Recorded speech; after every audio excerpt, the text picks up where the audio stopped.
Good morning, good afternoon, good evening, depending on where and when you are joining us. I am your host, Katie Milton Jordan, and we are here for workshop 4 of 4 in the Tiny Experiments AI Action Class series.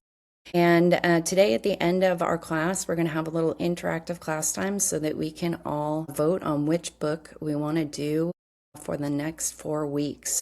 I have a Google Sheet. As a matter of fact, I may share that with you now so you guys can see that. This is in the public drive that we normally navigate to at the bit.ly/AI formula in all caps. If there is a book that you would like us to consider for the next 4 weeks, you can go into the shared document in the public drive and you can write the title, write the author, and then other people in the class can vote with their initials just by writing in your initials here for whatever book title you want to vote for. So hope that makes sense to everyone. But if you have a book on your mind and you want to go in there and put that in there now, you are welcome to do that. But we will take a closer look at this at the end of today's session, and we will announce what the book is going to be for our next series. And with that, we will jump into, again, I'm going to share the entire screen and hope that we don't run into tech gremlins today, and appreciate y'all's grace and mercy as we navigate that in case we do have tech gremlins. And since I can't see the chat, Karen, like you have been doing in the past, if something wonky happens, please just go ahead, pull yourself off of mute and bring it to my attention. I will do my best to get it adjusted as quickly as possible. So yes, Tiny Experiments, a wonderful book by Anne-Laure Le Cunff, is our February book club pick for the AI Action Class series. Before we start, if you do not have a tangible physical copy of this book or a digital copy, we encourage you to go grab one. Anne-Laure Le Cunff is a neuroscientist, author, and founder of Nest Labs. She has a Nest Labs community with over 100,000 amazing people. You can find more information on that by going to nestlabs.com. And excellent, folks. You guys know a lot about it because you are in the Nest Labs. Thank you for being here. So the way that we run our AI action class, we always follow the same agenda. We begin with a welcome and an introduction. Then we spend some time taking a look at that workshop's workflow. So we have an opportunity to learn about AI fluency. We get to learn about the concepts inside the book. And then we move into our hands-on exercise where you will be provided with an AI workflow and you have an opportunity to apply it. Again, this is, you get to choose your learning style. There are some learners that like to do the hands-on exercise the same time that I am demonstrating it. You're welcome to do that. And there are other folks who like to watch the demonstration first, process all the information that's happening, and then run the AI workflow independently. You do you. You guys know how you learn best, so please go ahead and self-manage. And then what we'll do is we will come back in community to reflect and discuss the material. That is an opportunity to share insights, feedback, as well as Q&A. So how an AI action class works is that thankfully, because of AI, we now have the ability to scale education, personalized education at scale. What that means is we can take any business or personal development book and we can turn it into an action class. And when you turn it into an AI action class, there are 3 very real benefits that you get by interacting with a book through AI. One, you have an opportunity to learn the concepts in the book because the AI workflow will teach you the book's ideas as you work through each step. You also have an opportunity to gain AI fluency. We get to learn AI by doing. You practice prompting, conversing with, and directing an AI partner in real time. And finally, you walk away with a deliverable. You finish with a tangible output that you can use in your life or business immediately. And the 4 workshops in this Tiny Experiments series, we went in workshop 1 from rigid goals to experimental mindsets. In workshop 2, uncovering your invisible scripts. Workshop 3 was designing your tiny experiments, and I did hear back from several of you in the community about your tiny experiments that you're running, and I'm very excited about that. And Workshop 4, which is today, we're going to talk about building growth loops and packed systems. So create sustainable systems for continuous learning and adaptive goals. So the key topics we will be interacting with today is growth loops versus linear milestones, packed systems, embedding experimentation into rhythm, and measuring learning. And so today's deliverable, we're going to walk away with a personal growth loop framework. This is a system for ongoing experiments and 90-day packs. Now, the formula at the top of the screen, bit.ly/AI formula in all caps, is the link to our public drive where you can access all the workflows from this workshop series. And if you are new and joining us for the first time, on the screen I'm illustrating what is an AI workflow.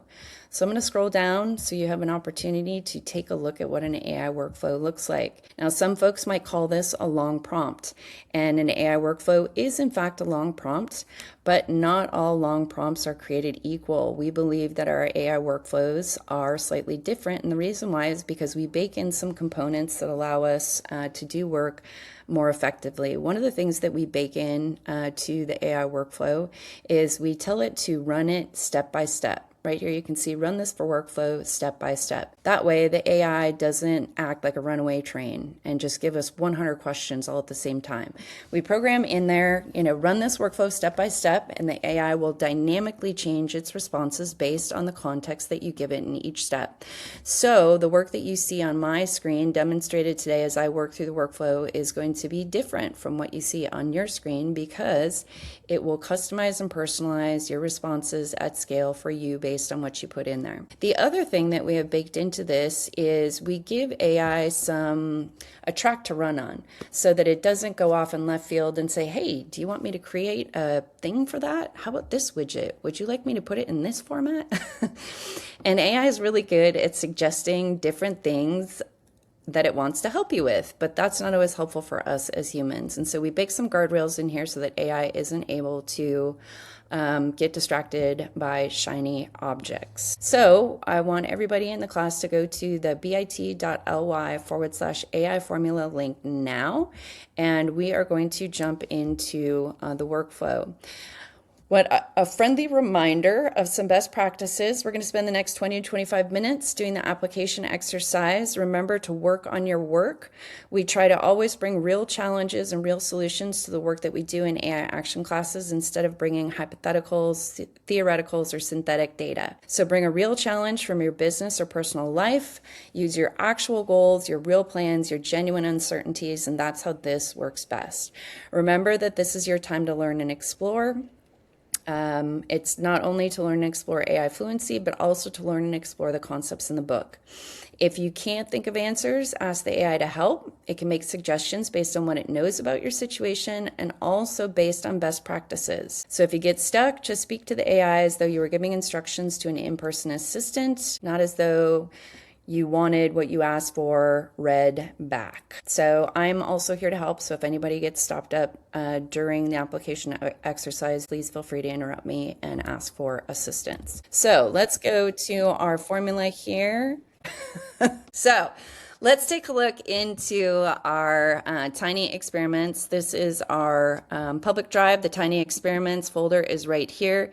You can see I've already put the vote for the next AI action class book in here. And here is our workshop 4. So let's take a look at our workshop 4 so that we can get our head and our hearts ready for what the AI is going to be asking us. So we're instructing AI to act as an expert in sustainable growth systems and flexible commitment design, drawing on the principles from Anne-Laure Lecomp's Tiny Experiments. You're going to guide me through a personal growth loop framework, which is a customized system for running ongoing experiments plus packed communities for the next 90 days. Okay, so let's take a look at step 1, audit your current goal structure. All right, step 2, design your personal growth loop. Step 3, create your packed system. Step 4, build your 90-day packed portfolio. Step 5, define your learning metrics. And step 6, final deliverable, your personal growth loop framework. Okay, now we have had an interesting question that has come up throughout this series, and it has to do with feeding the AI your previous deliverables. So we're going to experiment with that today, and I'm going to show you how I'm going to do that. So first I'm going to go into my AI. Today I'm working in Claude. It's been my favorite daily driver as of late. I'm going to paste our prompt in there, and I'm going to go ahead and I'm going to hit run. Okay, it is thinking, and I am going to use my Whisper Flow tool. We now have Chelsea on the Whisper Flow program, and Chelsea can drop a link in the chat if you guys want to experiment with Whisper Flow. But what we're going to do, before I read this, I'm going to give AI some context using Whisper Flow.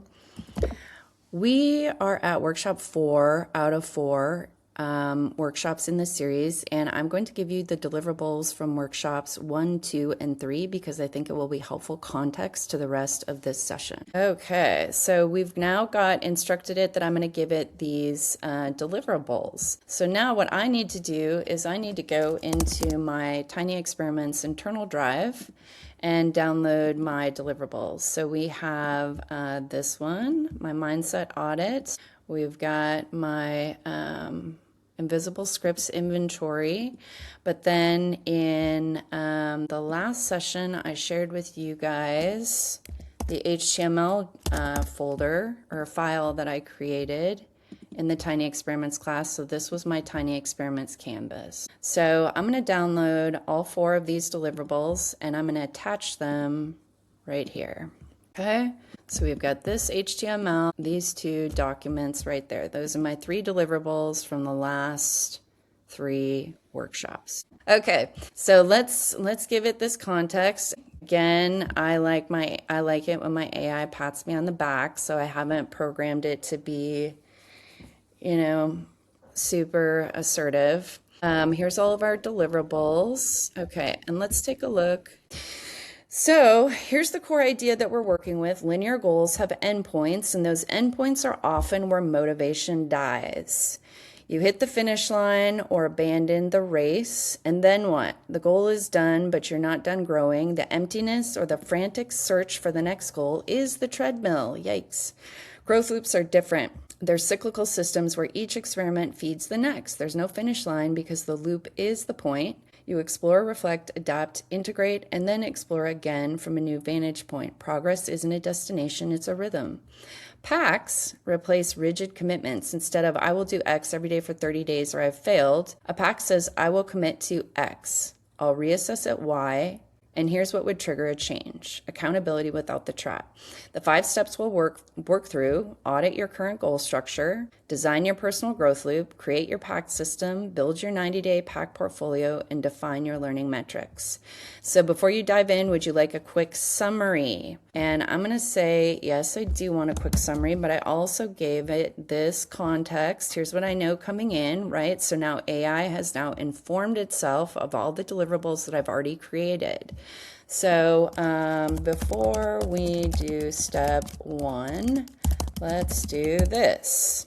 Quick summary. And this is an example of how we get to learn more about the concepts in the book. This is where we learn and explore. Okay, are we back on Tiny? I'll just check every once in a while.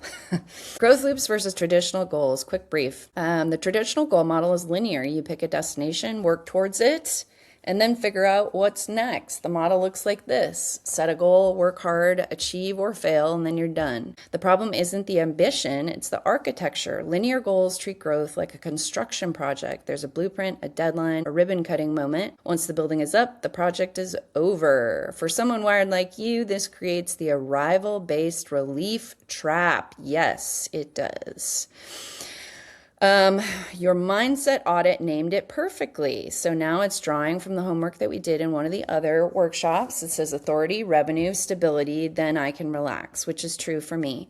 The finish line keeps moving because the model demands a finish line and you keep running, right? That's the horizon problem. The growth loop model, it's cyclical. There's no destination, there's a rhythm. Ooh, that already feels better to me. Each cycle feeds the next. Explore, reflect, adapt, integrate, explore again. See, that just already lands better for me. My nervous system has given that 2 thumbs up. You're not climbing a ladder, you're turning a spiral, returning to the same themes, but with more data, nuance, capability each time around. Progress is real, but it's not linear and it doesn't end. Mini mode again. All right, thank you.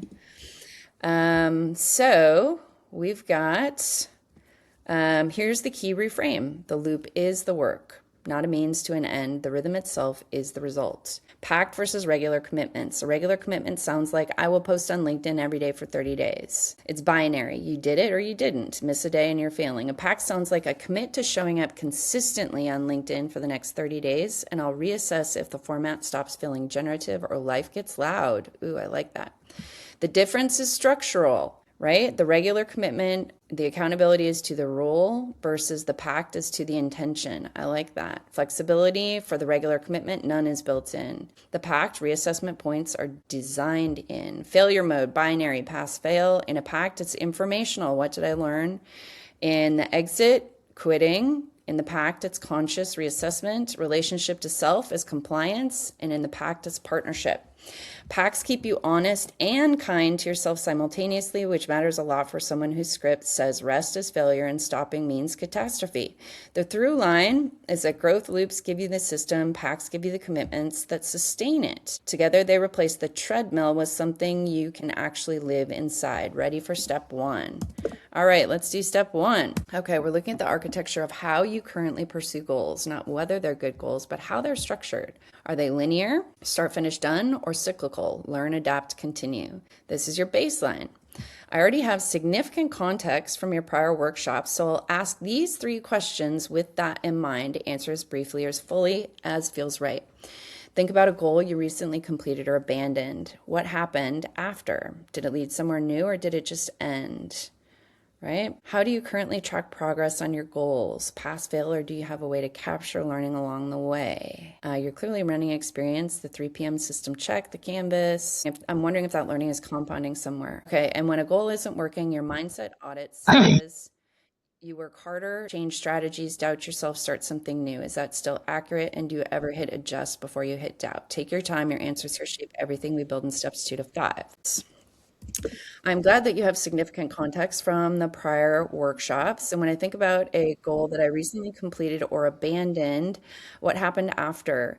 It seems that now that I've been working with AI and AI has access to memories, and now that I've been using the CEO operating system and AI has access to my desktop, that I am able to compound my learning. The system is now learning from itself. So I'm feeling less and less arrival-based relief. And inside my CEO operating system is how I'm currently tracking progress on my goals. So we are capturing learning along the way and improving the system as soon as we learn something that is an improvement. And when a goal isn't working, my mindset audit, my analog preference is to always go with the work harder, change strategies, doubt myself, and start something new. However, now that I'm using the CEO operating system, it's holding me accountable to better insights because I'm tracking the data. Okay, so this is a significant shift, Katie, and it's worth naming clearly. And I would like to say to the audience, like this is true. I do have a pattern of unhealthy coping mechanisms, but since I've been working with AI and using the CEO operating system, I have seen improvement. You've already partially solved the linear goal problem through infrastructure, not willpower. The CEO operating system isn't just a productivity tool, it's functioning as an external nervous system that holds your learning between cycles so your brain doesn't have to. Exactly. Do you guys know how amazing it is to open up my computer in the morning and talk to it and be like, pull up that thing I'm supposed to do today? It's great. This is actually the early architecture of a growth loop already running. What's still present is the analog preference, and preference was probably not the right word. When things get hard, the old scripts work. The old scripts work harder, doubt, restart, still fire first. Yes, the operating system is catching you, but the instinct hasn't rewired yet. That's not failure. That's exactly what this framework is designed to address. So let's build the audit. Current goal structure audit.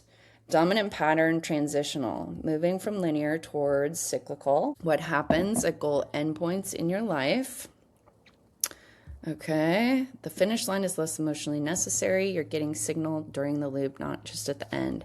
How learning currently does or doesn't feed forward. It's feeding forward, but somewhat dependent on whether you show up to the operating system consistently. The system holds the learning, but you're still the connector between cycles. The risk is that a chaotic week breaks the chain and the compounding pauses. And that is true. Yesterday, I had to be out of the office for some lab testing, and the lab was delayed, and I ended up spending my entire workday at this lab waiting for lab tests. So I was not at my computer. I was not able to get any work done. I was not able to do anything in the operating system, and it was really uncomfortable. So your instinct response to friction is still the old pattern. The OS catches you after the spiral starts, but there's not yet a built-in trigger that intercepts the spiral before work, harder, doubt, and restart kicks in. Does this audit accurately reflect how goals are functioning in your life right now? I would say yes. I would say nailed it. Okay, so now it's going to move us on to step 2, design your personal growth loop. Now we build the cyclical system that replaces the linear treadmill. A growth loop has 4 phases: explore, try things, reflect, capture learning, adapt, adjust approach, integrate, embed what works, and back to explore. The loop becomes a rhythm, not a race. And critically for you, it gives the CEO operating system a shape to organize around, not just a log to fill. What is one area of your life or work where you want continuous growth rather than a finish line? This could be simple EDOs, client delivery, personal sustainability, the townie, nervous system. Anything we're done would actually feel like a loss. How often would it feel natural to cycle through learning? Weekly, monthly, quarterly? Yeah, I need a shorter feedback cycle. What does integration look like for you? How do you actually embed new insights so they stick? You're clearly good at capturing learning. I'm more curious about the moment something moves from insight in the operating system to this is just how I operate now. Tough question, because when it's a computer desktop, it goes from like off to on. But with our human systems, we don't work that same way, do we? Okay, what is one area of your life where you want continuous growth rather than a finish line? I am a lifelong learner, so that is one area of my life that I want continuous growth rather than a finish line. How often would it feel natural to cycle through learning? Well, every cycle is part of another cycle, right? So right now I'm thinking about defaulting to cycles like daily, weekly, monthly, quarterly, semi-annually, and annually. I do also know that I need a tighter feedback loop. So I think let's go with 30 days, unless we find out that the cycle needs to be shorter or longer. But let's try that first. And integration look like for you? Well, integration into my CEO operating system is immediate. It's either on or it's off. But integration into my physical body system is very different. And I think that there are studies that show it takes roughly around 30 days to form a new habit. So maybe we need to look into the 2 different systems that I'm programming: the operating system, my CEO operating system, that's my infrastructure, and how we need to interact between that and my physiological system. We're getting deep here today, guys. Biology too. Okay, that's a genuinely insightful distinction. You're essentially running 2 parallel operating systems: the CEO operating system, digital infrastructure, immediate integration, logical, responsive. When something works, it's in the system today. But then there's also the physiological operating system, your nervous system, your habits, your body. Slower, requires repetition, safety, and time, can be updated with a single insight. The gap between them is where burnout lives. Ooh, I feel like that's a quotable. Your CEO operating system can be optimized in an afternoon. Your body needs 30 days minimum just to begin forming the groove. And you want to know what's interesting, what's coming up for me right now, is that I think that as AI becomes more adopted by more and more people, we will probably see more of this. This is going to surface even more. The CEO, this means your growth loop needs to serve both systems. Fast feedback for the CEO operating system, patient repetition for physiological operating system. The 30-day cycle is the right call because it's long enough to actually register in your body, short enough to stay responsive. So here's my growth loop. Focus area, lifelong learning as a living system. 30 days. Phase 1, explore. Trigger to move on. You have at least one hypothesis worth testing and one pattern worth watching. Phase 2, reflect. Trigger to move on. You can name one thing that's working and one thing that needs adjusting without judgment. Phase 3, adapt. Trigger to move on. The adjustment is implemented and you've given it enough time to generate a new signal. Phase 4, integrate. Trigger to move on. The loop review is complete and you can feel, not just document, that something has shifted. So each 30-day loop returns you to explore, but from a higher vantage point. The CEO operating system holds the institutional memory. Ooh, that's nice. Your body holds the embodied memory. See, now me being a nerd, I'm like, okay, let's understand the nuance between those two words. Does this growth loop feel like a sustainable rhythm you could maintain? If yes, let's build your PAC system. Okay, a beautiful question. Honestly, one of the most important distinctions for someone wired like you. Institutional memory is knowledge that lives outside your body. And documents, systems, SOPs, the CEO operating system, your session logs, it's explicit, retrievable, and transferable. You can point to it. Someone else could read it. It exists whether or not you remember it in any given moment. Embodied memory is knowledge that lives in your body, in your nervous system, your instincts, your automatic responses, your gut. It's implicit, felt, non-transferable. You can't send it to someone. It develops through repetition, experience, and time. It's the difference between knowing intellectually that rest is safe and actually feeling safe when you rest. Here's the crucial nuance. You can have something fully in institutional memory and not at all in embodied memory, and that gap is exhausting.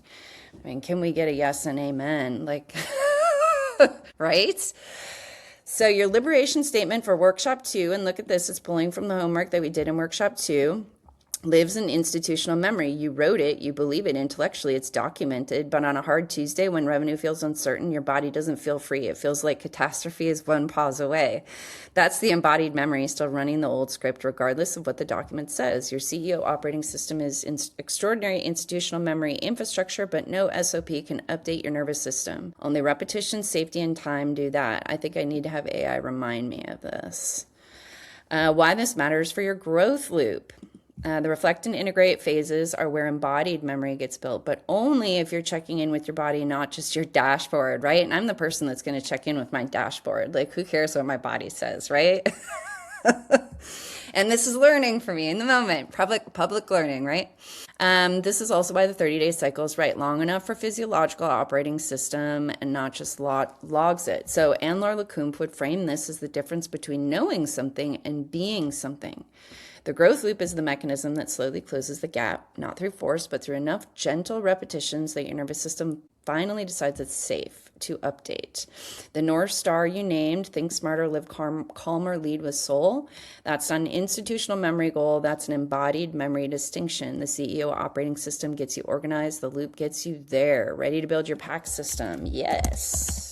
I'm excited about this. I'm also starting to get excited about what today's deliverable is going to look like, because since I fed it my homework from the last 3 sessions and the HTML file from last week's session, my hypothesis is that we are going to get a beautiful HTML file out of today's deliverable. Well, let's take a look at our PAC system. PACs are flexible commitments. I'm going to use that the next time somebody asks me to do something.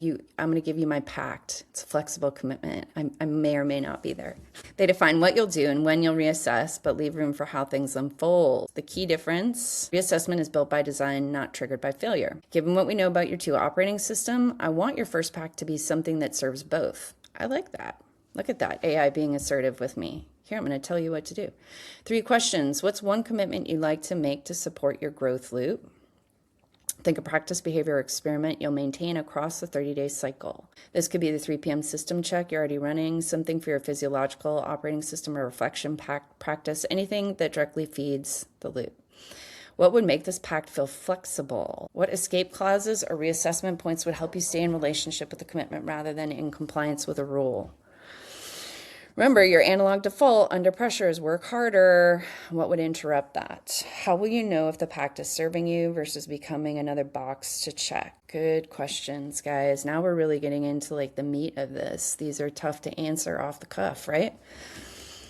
One commitment that I would like to make to support my growth loop is daily movement. In the Let Them theory that we did last month with Mel Robbins, we talked about saving my energy for my 2 p.m. walk. And I really like that time of day. It seems to work as a good time for my body to have like a physical reset with like a walk or a stretch or, something. But I want to make that commitment to support my growth loop. What would make this feel flexible rather than rigid is that if I say, listen, I commit to doing this 3 days out of 7, because I know, especially in the beginning, as I'm learning a new habit, that I'm probably going to miss the mark a few times. Flexible, 3 out of 7, and then I will hold myself accountable the next day. If I know, gosh, you skipped it the last 3 days in a row, I know that the next day it's a non-negotiable. How I will know if the pact is serving you versus becoming another box to check. I will feel better. I will be happier. I will be lighter. I will be more optimistic and hopeful. So I will feel better. Okay, and Whisper Flow captured all of that information with me just talking to my computer. It's wow, guys, we can actually speak things into existence now. So that's a pact that I can feel the intention behind. I don't think that AI can really hear my tone of voice, but I guess it can hear me. The 3 out of 7 structure is genuinely wise. You're not lowering the bar. You're building in the reality of neurodivergent nervous system that doesn't run on rigid schedules. I will feel better is actually a better success metric than a streak counter. It's embodied. It's what the physiological operating system actually reports. So I commit to a 2 p.m. physical reset, walk, stretch, or movement, honoring the Let Them principle by protecting this energy for myself rather than giving it away. For the next 30 days, I'll reassess. If I miss 3 consecutive days, that's the non-negotiable trigger to pause and ask why, not push harder. Missing the 3 of 7 threshold in 2 weeks in a row also triggers a reassessment of the format, not my worth. See, and I'm going to have to outsource that to my CEO operating system because that already feels like too much math. This serves my growth by building embodied memory that rest and physical reset are safe and productive, directly countering the script that says stopping is dangerous. Every 2 p.m. walk is a repetition that tells your physiological operating system you're allowed to pause and nothing will collapse. Does this feel like a commitment you're genuinely excited to keep? Yes. There we go, 90-day pack portfolio. So build your 90-day pack portfolio. One pact is a seed. A portfolio of 3 to 4 creates an ecosystem, okay, where each commitment reinforces the others without overwhelming you. The goal is synergy, not more obligations. Given everything we know, 2 operating systems, the growth loop, the script still running in the background, I want this portfolio to feel like a supportive surround sound, not a to-do list. Me too. Beyond the movement pact, what other areas could use a flexible commitment? What's your current capacity? Honestly, right? You have Chelsea onboarding and all of these other things I'm doing. Are there any packs that would specifically support the reflect or integrate phases of your growth loop? And since I do want to leave us some time to share feedback and pick our next book, I'm going to ask AI to respond to this question based on what it knows about me. Answer these questions based on what you know about me, and I will provide feedback and edits. Okay, across all 4 workshops, here's what I propose.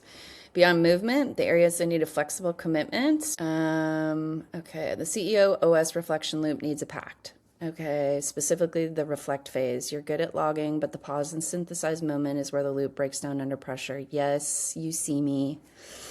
You also need a pact around nervous system protection during high output periods. April and May are going to be loud, and without a container, your physiological operating system will pay the price. True. I don't think the Townie or Simple EDO delivery need packs right now. Those are already structured. What needs a pact is you. See, I feel acknowledged. Honest capacity assessment. 2 new packs maximum beyond the movement pack. Thank you, AI. You have Chelsea onboarding, 2 speaking engagements, active client delivery, Mineral Man running simultaneously. 3 total packs is the right portfolio size for this 90-day window. 4 is the ceiling, and only if one of them is nearly effortless. Finally, somebody gets me. For Reflect and Integrate specifically, a weekly synthesis pact, one protected block where you ask the CEO operating system what it learned that week and let it tell you something back. Ooh, I'm excited about that. Not adding, not producing, just listening to your own system. That's the missing piece between institutional memory and embodied memory, closing the gap. I'm really excited about this, guys. 90-day portfolio, Pact 1, physiological reset, Pact 2, weekly synthesis, Pact 3, energy boundary. Does this portfolio feel balanced and energizing rather than burdensome? Yes. I'm excited about it. Okay, define your learning metrics. How will you know your growth loop is actually producing growth? Based on your power workshops, I guess the signals look less like revenue and more like feeling lighter, catching old scripts faster, needing fewer emergency pivots, trusting your own data over anxiety. Yes. What's a simple way you could capture insights at the end of each loop cycle, and how will you celebrate learning? Okay, how you'll know the loop is producing growth. You'll know it's working not when the revenue hits, but when the gap closes. When what your liberation statement says and what your nervous system feels start matching more often. Love that. You catch the work harder spiral before it fully starts rather than after. You take a rest without the guilt hangover.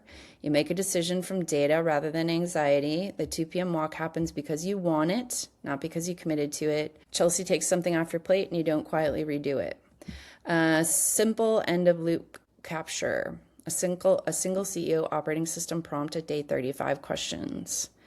What did I learn this cycle that I didn't know at the start? Where did my physiological operating system and CEO operating system sync? Which script showed up most? Did I catch it earlier than last cycle? What's one thing I'm integrating into the next cycle? What am I releasing? How you'll celebrate. I don't think celebration for you looks like a reward. I think it looks like recognition. Someone or your own system reflecting back to you, look how far the vantage point has moved. A before-after comparison inside the CEO operating system, reading your loop review from 30 days ago and feeling the distance. That's your version of celebration, seeing your own growth made visible and undeniable. I like that. Your learning metrics system. 4 signals that growth is happening: the spiral intercept, the embodied yes, the vantage point shift, and the compounding single, end of cycle reflection practice, and how you celebrate learning. Yes, looks great. Proceed. Okay, now we're going to turn it into a complete framework now, and I'm going to open this up so we can look at what Claude is doing. It's able to run, I'm not sure if they do this in the web browser, but I know that in Claude Cowork it's able to run sub-agents and accomplish more than one task at the same time. But here we can see it's writing the code to create a personal growth loop framework document for Katie. And since this is operating in the web browser and not inside my operating system, it doesn't know that I want everything in an HTML. So my operating system has that rule built in that every deliverable we create comes back in an HTML file. So it's going to spend all this energy creating this document, and then I'm going to tell it that I want it in an HTML. Actually, I want this in an HTML file. And a difference between Claude Cowork installed on my desktop and Claude in the web browser is I can question stack in Claude Cowork, but right here you can see it does not allow me to put in more information while it's still working on the task that I just assigned to it. In Claude Cowork, I can update information while it is working. And I believe that it has the ability to actually pivot what it's doing mid-task, but not in the browser. So while we're waiting for that to generate, Karen, are there any questions or comments from the chat that we want to share, or anybody want to share feedback? No questions in the chat, but I did have something that came up as you were talking, Katie, about being at the lab, waiting for testing and results, and being away from the infrastructure of your CEO operating system. I'm wondering in these, as we move more and more of our work into AI containers, what do we need in terms of like analog backup or support for those? Because Claude is having issues, and I did a deep dive on this yesterday. A lot of it's because people are coming over from ChatGPT and their systems are overloaded. So Claude was struggling yesterday. And I found myself in the morning, I'm stuck. I can't move forward until I can do the things I normally do in Claude. And I'm Yeah. like, I really need some kind of analog backup so that if, the thing isn't working, the digital AI stuff isn't working, I can still keep going. So I'd love to hear your thoughts on that because you're much deeper into this AI infrastructure than I am, and probably Yeah, many no, people here. But I'm wondering I if you have echo a your sentiments, Karen. fallback or I had that same existential moment yesterday when I was sitting in the lab, and I was like, "Oh my gosh, like this is so weird." Like you know, all of a sudden I'm like, I can't do anything. I can't do anything." And like my brain knew, like, Katie, of course, like you've lived analog your entire life. Of course you can do something. Like, what are you going to do instead? You know, like get to work, make a phone call or something. So it was a really awkward moment for me. And I do think that as we move more into the AI economy, and this is another opportunity for us as leaders to be mindful of like, okay, how are we going to marry these two worlds? You know, what are we going to do? And so I was able to I got onto ChatGPT, which I still have a paid subscription to, and I was able to like work through some like brainstorming and critical thinking. I was able to run my critical thinking prompt on some decisions that I just needed to kind of sit with and needed a thinking partner. And then I went on to my LinkedIn profile, was able to respond to like some social media inquiries, and LinkedIn for me is like my main lead generation source, and we can't have bots on LinkedIn, otherwise you get kicked off. So that's still something that like a human needs to do. And then finally I just opened a book on my Kindle and started reading. I did also go to the grocery store too, though. And while I was waiting, I was like, okay, well, I might as well get groceries. And so that was how I like pivoted in that moment. But I do think that, there could be some value in us recognizing, okay, what am I going to do when I'm waiting in line, when I can't be running my agent, or when, I'm at my kid's ball game or whatever. Like you'd be watching the ball game, but there's still most of us still multitask. But I don't know. We're just at the very beginning of this, Karen. So it would be interesting to see what comes up. But I'd love to hear thoughts from other people in the community if anybody has an experience or insight or feedback to share. I think for me, the other thing that was coming up and amplifying it was just watching an episode of The Pit recently where they had a cyber attack, which is a medical ER show, and they had to go totally analog. Like they couldn't access anything. And it's an ice storm in Montreal today. There's like power outages. And it just made me think like, I need to personally have an analog, not like a full backup, but like kind of tools and stuff at the ready so that I can, because the stuff even that you're describing, it still relied on power and access to digital infrastructure, right? But if that goes down in a way like weather event or some kind of cyber thing, how do we do the work? I personally think Gen X is very well positioned for this because we do remember analog days, but I think it's an interesting challenge. And yeah, I'd love to hear other thoughts on it too. Yeah, does anybody else have anything that they would like to share? You can get into those stuck moments even when you're in analog. This is so funny. Yesterday, I'm making calls to connect because I need, other people's input in what I'm trying to work on. And I switched from 4 different projects over a matter of like 20 minutes because I could not get a response from someone that I needed their input to move forward. And so it's funny now, like y'all said, nowadays, despite these powerful, amazing tools that we now have access to, it's easy to, get into a rhythm, which is nice, and become sort of dependent and reliant on these tools. But, our bodies like rhythm and flow. And then whenever that halts, you have to remember, like, you have to be able to switch gears. So AI is not going to be all in everything, but it sure is great. And it helps bring it all together and speed a lot of things up. So I still find joy in just those tasks of texting, calling, handwritten notes, in-person visits. But I'm so grateful to have AI for the strategic conversations and kind of outlines and build outs of plans and projects. Yeah, good observation, Ashley. And I think that it's going to give us opportunities as leaders to put some healthy boundaries around, those moments and those ecosystems in our lives. We're living in wild times. I see that Brandon had a question about the CEO operating system. Yes, it is super cool. Just a couple weeks ago, I was in San Antonio for the launch of our CEO operating system. And so it's something that me and our colleagues have been actively stress testing. We anticipate that this is going to be a service that we make available to folks in our network as soon as we can. Right now, I'm still learning it and getting it dialed in.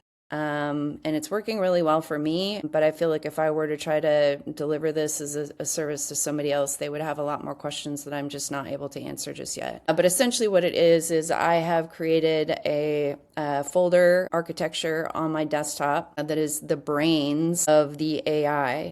And so every morning I open Cloud Cowork and I connect Cloud Cowork to the brains and I say, read these documents that give it its rules and confirm that you're ready to get to work. And AI is like, yep, I've read all the documents. I know the rules. I know the operating system. What are we working on first? And then I just delegate tasks to it. And then my role every single day as a CEO is to create a new system. Like I have to create something every single day so that the system is constantly adding more and more foundation, more and more operating context so that it can effectively run the pieces of my ecosystem that it can run. Does that help, Brandon? Yeah, absolutely. And just take this opportunity to thank you so much for, how much you put out there. It's really been inspirational in helping me shift how I'm thinking about AI. I've been using it in like a chat context for about 2 years. And from the first of these classes that I took around the tiny experiments, like I've just had this foundational shift in thinking, wow, I'm a UX designer by trade. And so now I'm just thinking about like what I'm seeing is that you're creating all of these, you're using AI to create all of these products and basically creating a whole suite. And I think it's really cool. And now I'm seeing, oh, well, what kind of product could I create or products could I create? Of course, it starts from what I need and then kind of moves out. But yeah, I'm super Yeah, inspired. So thank you. definitely. And that's one of our operating system rules is we don't solve theoretical problems. We only solve real problems. And that's how we figure out, what are the real things to do? Because of course I've got a million ideas like, wouldn't it be cool to create this? I'm like, well, that's not a problem, so we're not creating it. But yeah, okay, I'm going to share my final output here to Brandon's. That is a good segue here, and I'm not going to do the entire screen, so hopefully it minimizes our other thing. So here is what I got from our Tiny Experiments workshop 4 of 4, but if you recall, this loops in everything that I gave it from the previous 3 workshops. So current state audit, CEO operating system with institutional memory, physiological operating system. Here's my growth loop, explore, reflect, adapt, integrate. Each 30-day loop, here's my 90-day packed portfolio, packed 1, packed 2, packed 3. Here's the learning metrics system. Growth declaration, choose continuous evolution over arrival-based relief, trusting that the loop itself is the work and that each cycle brings me closer to the life where I think smarter, live calmer, and lead with soul. First loop launch, note on beginning. Then each one of these I can jump to in here. So this is fantastic. And then of course, guys, I'm going to give this to my CEO operating system. And ask my CEO operating system to hold me accountable. This is, I will save this in our public folder so you guys can take a closer look at that if you would like to. It is now in the public folder. So I know that we're coming up to the top of the hour. And I want to do 2 things. One, do some voting on the next book for our AI Action Class series. You guys have been great. Yes. Are there any other questions before we move to the book voting? Scrolling in our chat here. And on the book thing, I guess the question that I have is: there's certain criteria that you look for in a book that kind of lends itself to this type of AI action class? Yeah, we can do any business or personal development. Fictional novels would probably not work out quite the same. But typically business books or personal development books work great because the authors are typically teaching something to someone and they're saying, follow this framework to get the results that, I got or whatever. And then what makes it powerful with the AI action class is that we're actually able to extract their how-to tutorial and put it into our own lives and business. So that would be the framework that I would suggest for the AI action class. I'll also add that if there's anybody in the community that's interested in my AI workflow expert certification course, I will drop the link in the chat. We now have rolling enrollment, and I would love to have you in our class. That class happens at 2 p.m. Central Standard Time every Thursday. It is a 9-module certification that goes a lot deeper into some of the stuff that I talk about in terms of AI workflows during our action classes. Feel Good Productivity, 7 Habits of Highly Effective People. Another one I was going to suggest is anybody familiar with the author Andy Colbert? She has written a book called Try Softer and a book called Strong Like Water. I felt like they had some overlap with the Tiny Experiments by Anne-Laure Lecomte. Ooh, Atomic Habits. Yeah, that's a good one too. So one housekeeping matter that I also want to share with the community is that this is the last of our Google Calendar workshop series. So you guys will not get a calendar invite for next week, but I will send out some information to the group about the AI action class that we're going to do next week, so that if you guys do want to be in that, you can get yourself signed up for it and receive the notifications. So watch your email inboxes for more information on that. But today's workshop is the end of the Google Calendar invite series. The Gap in the Gain, Dan Sullivan, he's good too. Gap in the Gain, is that the one that he did with Dr. Benjamin Hardy? Maybe. Let me look. Let's see. Yep, it sure is. Yeah, that one's definitely been on my to be read list. Yeah, from just what I've gotten from you going through these experiments, like the central point of it, like I think would really, really resonate. It's Claude was saying about chasing goals and the goalposts moving. That's kind of the central conceit of the Gap in the Gain. Okay, all right, cool, excellent. I like this. Good suggestions, guys. 4,000 weeks. I'm going to put these in the list. Okay, here's what we're going to do. We're already 4 minutes past the top of the hour, so I'm going to take the book list that you guys have given, and I will pick one of the books on the list, and then we will just plan on working our way through the books on the list. I'll just follow you guys. You guys tell me what book we want to do next, and we'll do it. So we got a list. We'll be occupied for a period of time, and hopefully you can join us live. If you can't, we will make sure to put the replays up on the YouTube channel. With that, everybody have a fantastic week. Watch your email inboxes. More information will be coming about next week's session soon, but go ahead and save 10 a.m. Central Standard Time on Thursdays. Have a great week, guys. Thank you. Fantastic series. Thank you.